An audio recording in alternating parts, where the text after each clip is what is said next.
Hi folks, I did have another video that I had made this morning, but there was a conversation at work today which I thought was worth mentioning in this one. So I'll get to that after I talk about what I'd recorded the first time round. So talking about accents, my first kind of real memory that I think I have to do with accents is with my cousins who were born in South Africa, and they lived there for 16 years before my auntie and uncle moved back across to Scotland.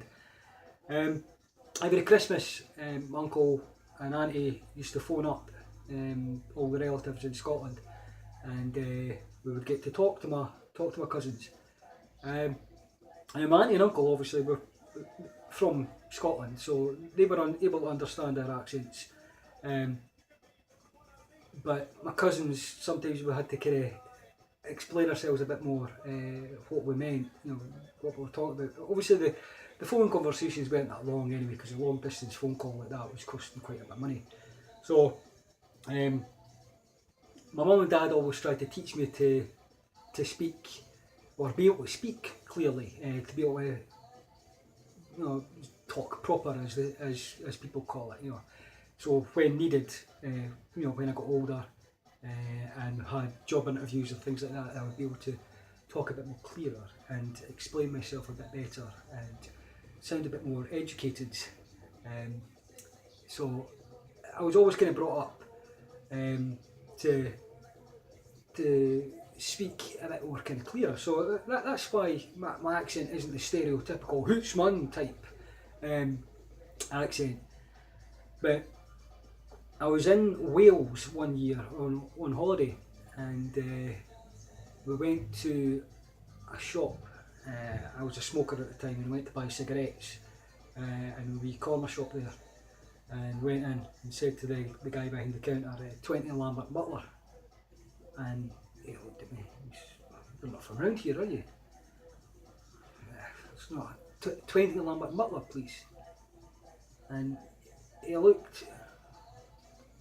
Sorry mate, I don't understand you. It says 20 Lambert and Butler, please. Oh right, okay. So he said, £3.20, or at least I thought that's what he'd said. So I hands him my money, £3.20, and he looks in his hand, and then looks at me, looks at the guy behind me in the queue. It's just typical Scots, eh? Bunch of tight-fisted bastards. Whoa, hang on mate, hang on, what? He says £3.50. No, that's not what you said. You said £3.20.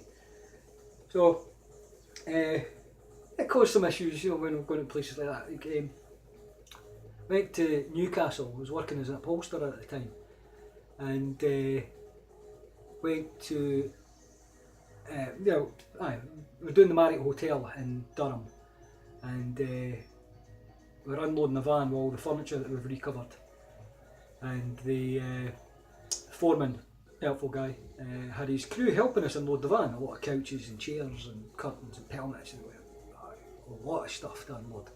So they were helping us. We thought, great.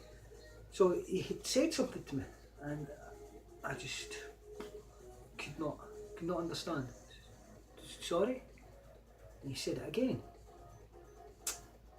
No, sorry mate, no, I don't understand you. So he said slowly, where is it you come from? No, hang on, that is not what you said, no way. There wasn't even a single letter that sounded like that, no way. He said, well anyway, I'm originally from Kirkcaldy, I stay in Fife. Alright, and that was it. They avoided me for the rest of the job. Went for fish and chips while we were there. Went to get some fish and chips while we were working at lunchtime. So goes to the chip shop and said to him, a red pudding supper and a bottle of lime brew. And like I was an alien. What? Says, black pudding supper and a bottle of lime brew. So I knew fine well, you know, it was going to happen. So it was me having a bit of fun, I think. So I said, fish supper and a bottle of iron brew. Fish and chips and a bottle of iron brew.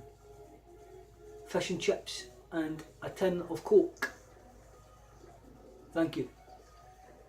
So it has been a bit fun being able to play on it a wee bit, but obviously general kind of conversation, and I try and clear up my voice a bit. So when I started working for Amazon, obviously such a diverse company and so many people that work beside from all different backgrounds. So I was helping run the team, the quality control team that I was part of, and obviously because we were doing that, because we were dealing with people from different backgrounds, I had to kind of clear up my vocabulary a little bit so people were able to understand me. So I say, safety tip, please.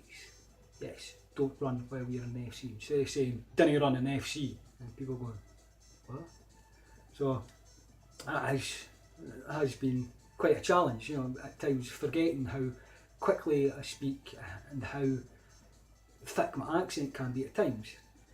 So this brings me to the conversation we had at work between myself, another Scot, and a Portuguese employee. The Portuguese employee has, for the last couple of weeks, has been trying to get us to tell him different slang words. So I'll admit myself, I don't use a lot of slang. I don't use the stereotypical, hoots man, there's a moose loose about this hoose, although there is a video of me taking a piss out of Cortana. But I didn't say Doug, or I didn't say down, I say down, or, dog. So there's the kind of accent in among that, and it creates a bit of its own kind of slang, but obviously different areas have their different sounding words. Like one of the guys that I used to go to college with used to say, Ken what I mean, and he had no idea who Ken was. So instead of being know what I mean, he was bewildered as to who's Ken. So different areas of Scotland, like anywhere, have different kind of slang and different kind of uses of the language. So we're talking with this Portuguese guy at work, and one of the guys was saying about a scullery, and I'm going, I know what a scullery is, but I mean, no, there's a picture that's circulating Facebook that says, you ken you're Scottish when your ma had a scullery. Now, my ma didn't have a scullery. My mum and dad have a kitchen. So call me posh if you want, but it was always a kitchen to me. It was never a scullery. So there is a slang alphabet which I've seen circulating as well, which I'll maybe make another video of. I'll read that out. I'll try and find out who the author is, whether there was an author or not. But I'll try and work that out, and then maybe read that, which is quite funny. One last thing which I'm going to bring up to do with the Scots accent, and it's something that I've talked to a couple of people before and I've gotten in an argument with before, but when it comes to Star Wars Episode 7, we have at last our first Scottish accent characters. Now, I love Star Wars. As you'll all know, I am a massive fan of Star Wars. I've got toys still in the attic. I'm building the Millennium Falcon. So huge Star Wars fan. I watch it almost every week. I do a marathon whenever I'm allowed to. I live and breathe, and there's a picture that's down on the floor. I've got an R2-D2 next to the telly. I've got Darth Vader's helmet next to the telly on that side as well. So I always grew up, engulfed in the Star Wars universe. But throughout the Star Wars universe, there was American accents, English accents, alien accents. There was so many different accents, but then there was never a Scot, unless there are times when you listen to Ian McDermott and he's when he's playing the Emperor, and you hear a wee bit of the Scots accent coming through, and it makes me smile whenever I hear that, just that wee Scots twang in there. I think, yes, most evil man in the universe, and he's Scottish. It always makes me kind of smile. But at last, Balatik.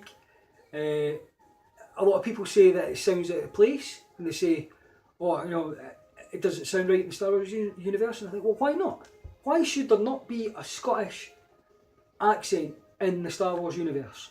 We've had so many Scottish actors playing parts in Star Wars, but we've never got to hear a Scottish accent. And then it was when I first heard it sitting in the cinema, and he comes and he says, "Han Solo, you're a dead man." And you think, oh yes, here we go. Oh, he's screwed now. So I hope to see more of that character. I really do. The actor as well, brilliant. So glad he got to keep his voice. And likewise with the X-Wing pilot in the battle at the end, one of the X-Wing pilots as well, Scottish accent in there, and you think, yes, at last, us Scots have got a place in the universe. So makes me really happy to hear that. Like I say, this is me with my accent. It's been some of my dealings with the accent. Obviously, when I'm making my videos, I hope they come across clear enough. Like I say, I don't have the thickest, broadest, stereotypical Scots accent that people might not be able to understand.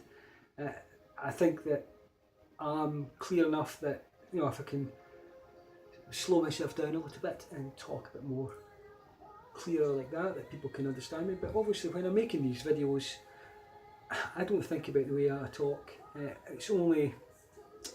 Sometimes it's only when I hear myself on the video that I think to myself, wow, you're right, I have got quite a bit of an accent. But that's the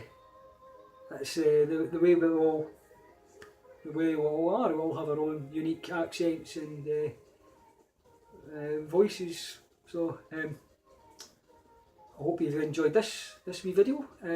Tomorrow I'm going to be making another exploring video. Might be making one on Friday as well, because next week I'm working overtime. So I might try and cram in 2 videos this week, but we'll see how it goes. But thanks for watching. I'll catch you later.